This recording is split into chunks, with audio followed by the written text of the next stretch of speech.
PSC crowned പുതിയൊരു വീഡിയോയിലേക്ക് ഏവർക്കും സ്വാഗതം. ഇന്നത്തെ ക്ലാസ്സിൽ നമ്മൾ കറണ്ട് അഫേഴ്സ് ആണ് കേട്ടോ നോക്കാൻ പോകുന്നത്. LPUP ഇൻ്റർവ്യൂവിനും അസിസ്റ്റൻറ്റ് സെയിൽസ്മാനും വേണ്ടിയിട്ടാണ് ഇന്നത്തെ ക്ലാസ്സിൽ നമ്മൾ കറണ്ട് അഫേഴ്സ് പഠിക്കാൻ പോകുന്നത്. അപ്പോൾ LPUP ഇൻ്റർവ്യൂവിന് വേണ്ടിയിട്ടുള്ള ഡെയിലി നമ്മൾ വീഡിയോസ് എടുക്കുന്നുണ്ട്. അതുപോലെ തന്നെ അസിസ്റ്റൻറ്റ് സെയിൽസ്മാന് വേണ്ടിയിട്ടും ഡെയിലി വീഡിയോസ് അപ്ലോഡ് ചെയ്യുന്നുണ്ട് കേട്ടോ. അപ്പോൾ നിങ്ങൾ അസിസ്റ്റൻറ്റ് സെയിൽസ്മാനോ LPUP ഇൻ്റർവ്യൂവിന് വേണ്ടി പഠിക്കുന്നവരാണ് കൃത്യമായിട്ട് ഈ ചാനലൊന്ന് ഫോളോ ചെയ്യുക. ആദ്യമായിട്ട് ചാനൽ കാണുന്ന കൂട്ടുകാരുണ്ടെങ്കിൽ ഒന്ന് സബ്സ്ക്രൈബ് ചെയ്ത് സപ്പോർട്ട് ചെയ്യാൻ മറക്കരുത്. LPUP ഇൻ്റർവ്യൂവിനും അസിസ്റ്റൻറ്റ് സെയിൽസ്മാനും വേണ്ടി നമുക്ക് വാട്സപ്പ് ഗ്രൂപ്പുണ്ട്. ഗ്രൂപ്പിൻ്റെ ലിങ്ക് ഡിസ്ക്രിപ്ഷൻ ബോക്സിൽ കൊടുത്തിട്ടുണ്ട്. താല്പര്യമുള്ള എല്ലാ ഉദ്യോഗാർത്ഥികൾക്കും ജോയിൻ ചെയ്യാവുന്നതാണ്. LPUP ഇൻ്റർവ്യൂവിന് വേണ്ടി പ്രിപ്പയർ ചെയ്യുന്ന ഉദ്യോഗാർത്ഥികൾക്കായിട്ട് നമ്മൾ ക്വസ്റ്റ്യൻ ബാങ്ക് സെറ്റ് പ്രൊവൈഡ് ചെയ്യുന്നുണ്ട് കേട്ടോ. ക്വസ്റ്റ്യൻ ബാങ്ക് സെറ്റും 10 മോഡൽ എക്സാമും നൽകുന്നുണ്ട്. അപ്പോൾ ആർക്കെങ്കിലും LPUP ഇൻ്റർവ്യൂവിന് പ്രിപ്പയർ ചെയ്യുന്ന ഉദ്യോഗാർത്ഥികൾ ക്വസ്റ്റ്യൻ ബാങ്ക് സെറ്റോ മോഡൽ എക്സാമോ കറണ്ട് അഫേഴ്സ് ഉൾപ്പെടെയുള്ള ക്വസ്റ്റ്യൻ ബാങ്ക് സെറ്റാണ്. മോഡൽ എക്സാമോ വേണമെങ്കിൽ സ്ക്രീനിൽ കാണുന്ന നമ്പറിലോ ഡിസ്ക്രിപ്ഷൻ ബോക്സിലോ നമ്പറിലോ വാട്സപ്പിൽ LPUP ഇൻ്റർവ്യൂ എന്ന് മെസ്സേജ് ചെയ്താൽ മതിയാകും കേട്ടോ. അപ്പോൾ ഇന്നത്തെ ഈ ആഴ്ചയിലെ ഏറ്റവും പ്രധാനപ്പെട്ട കറണ്ട് അഫേഴ്സ് ആണ് ഇന്നത്തെ ക്ലാസ്സിൽ നമ്മൾ ഡിസ്കസ് ചെയ്യാൻ പോകുന്നത്. നമുക്ക് കറണ്ട് അഫേഴ്സ് നോക്കാം. അതിൽ ഫസ്റ്റ് വൺ, ഹൈദരാബാദിൽ കേരള ഹൗസ് തുറക്കുമെന്ന് ബഡ്ജറ്റ് പ്രഖ്യാപനം. ഇതിനായി 5 കോടി രൂപ അനുവദിച്ചു. അപ്പോൾ ഹൈദരാബാദിൽ കേരള ഹൗസ് തുറക്കുമെന്ന് ബഡ്ജറ്റിൽ പ്രഖ്യാപനം നടത്തിയിട്ടുണ്ട്. ഇതിനായിട്ട് 5 കോടി രൂപ അനുവദിച്ചു. നിലവിൽ ഡൽഹിയിലും മുംബൈയിലും കേരള ഹൗസ് ഉള്ളത്. അപ്പോൾ ഹൈദരാബാദിലും കേരള ഹൗസ് വരാൻ പോവുകയാണ്. ഇനി പ്രവാസികൾക്ക് വരുന്നു ലോക കേരള കേന്ദ്രം. പ്രവാസികൾക്കും സ്വദേശവുമായുള്ള ബന്ധം പ്രോത്സാഹിപ്പിക്കുന്നതിന് ലോക കേരള കേന്ദ്രങ്ങൾ ആരംഭിക്കുമെന്ന് നിർദ്ദേശം. താമസ സൗകര്യം, കേരളീയ ഭക്ഷണശാലകൾ, നാടൻ ഉൽപ്പന്നങ്ങളുടെ കരകൗശല വസ്തുക്കളുടെയും വിപണനശാലകൾ, നാടൻ കലാരൂപങ്ങളുടെ അവതരണം, ടൂർ പാക്കേജുകൾ എന്നിവ ഈ കേന്ദ്രങ്ങളിൽ ലഭ്യമാക്കും. പദ്ധതി 2ാം ഘട്ടവുമായി കുടുംബശ്രീ ഉൽപ്പന്നങ്ങൾ വീട്ടുപടിക്കലെത്തുന്ന ഹോം ഷോ പദ്ധതി 2ാം ഘട്ട പ്രവർത്തനങ്ങൾക്ക് ജില്ലയിൽ തുടക്കം. ശാസ്താംകോട്ട, ചിറ്റുമല, ചാവ ബ്ലോക്ക് എന്നീ പദ്ധതികൾ ആരംഭിക്കുന്നു. ഉൽപ്പന്നങ്ങൾ വീടുകളിൽ എത്തിക്കാനുള്ള ഹോം ഷോപ്പ് ഓണർമാരുടെ തെരഞ്ഞെടുപ്പാണ് ഇപ്പോൾ നിലവിൽ നടക്കുന്നത്. അപ്പോൾ ഹോം ഷോപ്പ് പദ്ധതി എന്തുമായി ബന്ധപ്പെട്ടതാണ്? കുടുംബശ്രീയുമായി ബന്ധപ്പെട്ട്. എന്താണ് ഈ ഹോം ഷോപ്പ് പദ്ധതി എന്ന് പറഞ്ഞിട്ടുണ്ടെങ്കിൽ, അതായത് കുടുംബശ്രീ ഉൽപ്പന്നങ്ങൾ വീട്ടുപടിപ്പിലെത്തിക്കുന്ന പുതിയ കുടുംബശ്രീയുടെ പദ്ധതിയാണ് ഹോം ഷോപ്പ് പദ്ധതി എന്ന് പറയുന്നത്. അടുത്ത്, ഇന്ത്യയിലെ മോസ്റ്റ് വെൽക്കമിംഗ് റീജിയണൽ പട്ടികയിൽ കേരളം 2ാമത്.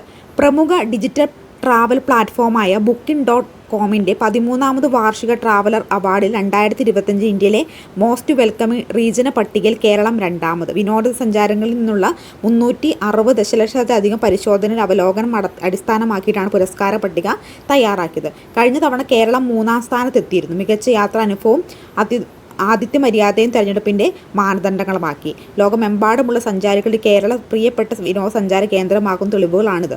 അപ്പോൾ കേരളത്തിന് ഇന്ത്യയിലെ മോസ്റ്റ് വെൽക്കമിംഗ് റീജിയൻ പട്ടികയിൽ കേരളത്തിൻ്റെ സ്ഥാനം എത്രയാണ്? 2ാം സ്ഥാനമാണ് കേരളത്തിന് ലഭിച്ചിട്ടുള്ളത്. കഴിഞ്ഞ തവണ അത് 3ാം സ്ഥാനമായിരുന്നു. ഇത്തവണ 2025 ആയപ്പോഴത്തേനും കേരളത്തിന് 2ാം സ്ഥാനം ആണ് ലഭിച്ചിട്ടുള്ളത്. അടുത്തത്, ദേശീയ ഗെയിംസ് വനിതാ തായ്ക്കൊണ്ടോയിൽ കേരളത്തിന് സ്വർണം. 67 കിലോഗ്രാം വിഭാഗത്തിൽ സ്വർണം നേടി മാർഗരറ്റ് മരിയ റിജി. അപ്പോൾ 67 കിലോഗ്രാം വിഭാഗത്തിൽ സ്വർണം നേടിയത് മാർഗരറ്റ് മരിയ റിജിയാണ്. അടുത്ത, മുൻ ചെയർമാൻ S. സോമനാഥ് നൽകുമെന്ന് ശാസ്ത്ര കോൺഗ്രസ് വേദിയുടെ മുഖ്യമന്ത്രി പിണറായി വിജയൻ പ്രഖ്യാപിച്ചു. സമയവും തീയതിയും പിന്നീട് തീരുമാനിക്കുന്നതാണ്. അപ്പോൾ 2023 കേരള ശാസ്ത്ര പുരസ്കാരത്തിന് അർഹരായിട്ടുള്ളത് ആരാണ്? മുൻ ISRO ചെയർമാനും മലയാളിയുമായിട്ടുള്ള ഡോക്ടർ S. സോമനാഥിനാണ് ഈ ഒരു അവാർഡ് ലഭിച്ചിരിക്കുന്നത്. കരുത്തുറ്റ പാസ്പോർട്ട്, ഇന്ത്യയുടെ സ്ഥാനം 80. ലോകത്തെ വിവിധ രാജ്യങ്ങളുടെ പാസ്പോർട്ടുകളുടെ സ്വാധീനം വ്യക്തമാക്കുന്ന ഹെൻറി സൂചിക പട്ടികയിൽ ഇന്ത്യയുടെ സ്ഥാനം 80. കഴിഞ്ഞ വർഷം 82 ആയിരുന്നു. അപ്പോൾ കരുത്തുറ്റ പാസ്പോർട്ട് ഇന്ത്യയുടെ സ്ഥാനം എത്രയാണ്? 80 ആണ്. കഴിഞ്ഞ തവണ എത്രയായിരുന്നത്? അത് കഴിഞ്ഞ തവണ 82 ആയിരുന്നു. അപ്പോൾ എന്താണ് ഈ ഒരു ഇതുകൊണ്ട് ഉദ്ദേശിക്കുന്നത്? അതായത് പാസ്പോർട്ട് ഉടമകളുടെ സഞ്ചാര സ്വാതന്ത്ര്യം വ്യക്തമാക്കുന്ന ഒരു സൂചികയാണ് ഈ ഒരു ഹെൻറി സൂചിക എന്ന് പറയുന്നത് കേട്ടോ. ഇന്ത്യൻ പാസ്പോർട്ട് കൈവശമുള്ളവർക്ക് 56 രാജ്യങ്ങളിലേക്ക് വിസ കൂടാതെ പ്രവേശനം ലഭിക്കുന്നതാണ്. അതിൽ 1ാം സ്ഥാനത്തുള്ള രാജ്യം ഇവിടെ കൊടുത്തിട്ടുണ്ട്. ഏറ്റവും ശക്തമായ പാസ്പോർട്ടുള്ള റെക്കോർഡ് സിംഗപ്പൂർ നിലനിർത്തി. ഏറ്റവും ശക്തമുള്ള പാസ്പോർട്ടുള്ള രാജ്യം ചോദിക്കുകയാണെങ്കിലോ സിംഗപ്പൂരാണ്. സെക്കൻഡ് അഫ്ഗാനാണെന്ന് ഓർക്കുക. അടുത്തത്, ഒടുവിൽ മണിപ്പൂർ മുഖ്യമന്ത്രി ബിരൻ സിംഗ് രാജിവെച്ചിട്ടുണ്ട്. ഇനി, പ്രായം കൂടി 2ാം ഇന്ത്യക്കാരൻ. ഇന്ത്യക്ക് വേണ്ടി ഏകദിന ക്രിക്കറ്റിൽ അരങ്ങേറ്റം കുറിക്കുന്ന പ്രായമേറി 2ാമത്തെ മലയാളി വരുൺ ചക്രവർത്തി. അപ്പോൾ ഇന്ത്യക്ക് വേണ്ടി ഏകദിന ക്രിക്കറ്റിൽ അരങ്ങേറ്റം കുറിക്കുന്ന പ്രായമേറി 2ാമത്തെ മലയാളിയായ ആര്? Varun Chakravarthy. South coast railway zone വരും. ആന്ധ്രാപ്രദേശിലെ ഈസ്റ്റ് കോസ്റ്റ് റെയിൽവേ സോണുമായും സൗത്ത് സെൻട്രൽ സോണിനെയും ഭാഗങ്ങൾ ഉൾപ്പെടുത്തി സൗത്ത് കോസ്റ്റ് റെയിൽവേ സോൺ രൂപവൽക്കരിക്കാൻ കേന്ദ്ര സർക്കാർ അനുമതി നൽകി. അപ്പോൾ പുതിയതായിട്ട് വരാൻ പോകുന്ന സോൺ ഏതാണ്? സൗത്ത് കോസ്റ്റ് റെയിൽവേ സോൺ ഉടനെ നിലവിൽ വരാൻ പോകുന്നു. ഗ്രൂപ്പ് ദാതാക്കളുടെ രജിസ്ട്രേഷനുമായി കേരളം. അപൂർവ ഗ്രൂപ്പ് രക്തം ദാനം ചെയ്യാൻ സന്നദ്ധരായവരുടെ രജിസ്ട്രേഷൻ പുറത്തിറക്കി കേരളം. 3000 പേരാണ് കേരള ബ്ലഡ് ട്രാൻസ്ലേഷൻ കൗൺസിൽ പുറത്തിറക്കിയ രജിസ്ട്രേഷൻ ഇപ്പോൾ ഉള്ളത്. കൂടുതൽ പേര് ഉൾപ്പെടുത്തി ഇത് വിപുലപ്പെടുത്തും. കേരളം മാതൃരാജ്യത്തിനാകെ നടപ്പാക്കുമെന്ന് കേന്ദ്ര ബ്ലഡ് ട്രാൻസ്ലേഷൻ സർവീസ് ഡയറക്ടർ അറിയിച്ചതായി മന്ത്രി വീണ ജോർജ് പറഞ്ഞു. അപ്പോൾ അപൂർവ രക്തഗ്രൂപ്പ് ദാതാക്കളുടെ രജിസ്ട്രേഷൻ നടത്തിയിട്ടുള്ള ഈ അടുത്തിടെ നടത്തിയിട്ടുള്ള സംസ്ഥാനം ചോദിക്കുകയാണെങ്കിൽ അത് ഏതാണ്? അത് കേരളമാണെന്ന് ഓർത്തിരിക്കുക കേട്ടോ. മന്ത്രി ബാലഗോപാലിന് നസറുദ്ദീൻ സ്മാരക പുരസ്കാരം. വ്യാപാരി വ്യവസായിക ഏകോപന സമിതിയുടെ ടി നസറുദ്ദീൻ സ്മാരക പുരസ്കാരം ധനമന്ത്രി KN ബാലഗോപാലിന് സമ്മാനിക്കും. പാരീസ് AI ഉച്ചകോടിക്ക് തുടക്കം. 100 രാജ്യങ്ങളിലെ നേതാക്കളെത്തും. 100 രാജ്യങ്ങളിൽ നിന്നുള്ള ഭരണാധികാരികളും സർക്കാർ പ്രതിനിധികളും കമ്പനി CEOമാരും ശാസ്ത്രജ്ഞരും പങ്കെടുക്കുന്ന അന്താരാഷ്ട്ര നിർമ്മിത ബുദ്ധിയുടെ ഉച്ചകോടി തിങ്കളാഴ്ച പാരീസിൽ തുടക്കം കുറിക്കുന്നു. അപ്പോൾ പാരീസ് AI ഉച്ചകോടിക്ക് തുടക്കം കുറിക്കാൻ പോവുകയാണ്. അപ്പോൾ AI ഉച്ചകോടി നടക്കാൻ പോകുന്ന രാജ്യം ചോദിക്കുകയാണെങ്കിൽ അത് ഏതാണ്? പാരീസ് ആണെന്നൊന്ന് ഓർത്തിരിക്കുക കേട്ടോ. ഇനി വിയറ്റ്നാമിൽ പശു 40 കോടിയുടെ മുതലാണ്.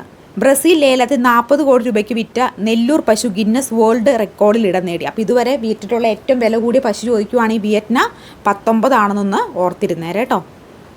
ബ്രസീലിലാണ് ഇത് ലേലത്തിന് വിറ്റിരിക്കുന്നത്. മോദി ഫ്രാൻസ് US സന്ദർശനത്തിന്. നിർമ്മിത ബുദ്ധിയുടെ ഉച്ചകോടി. പ്രധാനമന്ത്രി നരേന്ദ്രമോദി തിങ്കളാഴ്ച രാത്രി ഫ്രാൻസിലെത്തി. ഫ്രാൻസ് UA ഔദ്യോഗിക സന്ദർശനത്തിന് തിങ്കളാഴ്ച പുറപ്പെട്ട് ചൊവ്വാഴ്ച പാരീസിൽ നടക്കുന്ന നിർമ്മിത ബുദ്ധി ഉച്ചകോടിയിൽ ഫ്രഞ്ച് പ്രസിഡന്റ് ഇമ്മാനുവൽ ക്രോമിനൊപ്പം മോദി അധ്യക്ഷത വഹിക്കും. അപ്പോൾ നമ്മുടെ ഇന്ത്യയിൽ നിന്ന് മോദി ഈ ഒരു പാരീസിലുള്ള ഉച്ചകോടിയിൽ പങ്കെടുക്കുന്നുണ്ട്. അപ്പോൾ ഇത്രയുമാണ് ഈ ഒരു വീക്കിലെ ഏറ്റവും പ്രധാനപ്പെട്ട കറണ്ട് അഫേഴ്സ് എന്ന് പറയുന്നത്. അപ്പോൾ കൃത്യമായിട്ടുള്ള കറണ്ട് അഫേഴ്സിനും ക്ലാസ്സുകൾക്കുമായിട്ട് ഈ ചാനൽ ആദ്യമായിട്ട് കാണുന്ന കൂട്ടുകാരുണ്ടെങ്കിൽ ഒന്ന് സബ്സ്ക്രൈബ് ചെയ്ത് സപ്പോർട്ട് ചെയ്യാൻ. നിങ്ങൾക്ക് ആർക്കെങ്കിലും LPUP ഇൻ്റർവ്യൂവിന് വേണ്ടിയുള്ള ക്വസ്റ്റ്യൻ ബാങ്ക് വേണമെങ്കിൽ സ്ക്രീനിൽ കാണുന്ന നമ്പറിൽ വാട്സപ്പിൽ LPUP ഇൻ്റർവ്യൂ എന്ന് മെസ്സേജ് ചെയ്താൽ മതി കേട്ടോ. 10 മോഡൽ എക്സാം ഉൾപ്പെടെയാണ് നമ്മൾ സെറ്റ് ചെയ്തേക്കുന്നത്. നിങ്ങൾക്ക് എന്തായാലും ഇത് പരീക്ഷയ്ക്ക് ഉപകാരപ്പെടുന്നതായിരിക്കും. അപ്പോൾ അടുത്തൊരു വീഡിയോയുമായി കാണാം. Thank you so much.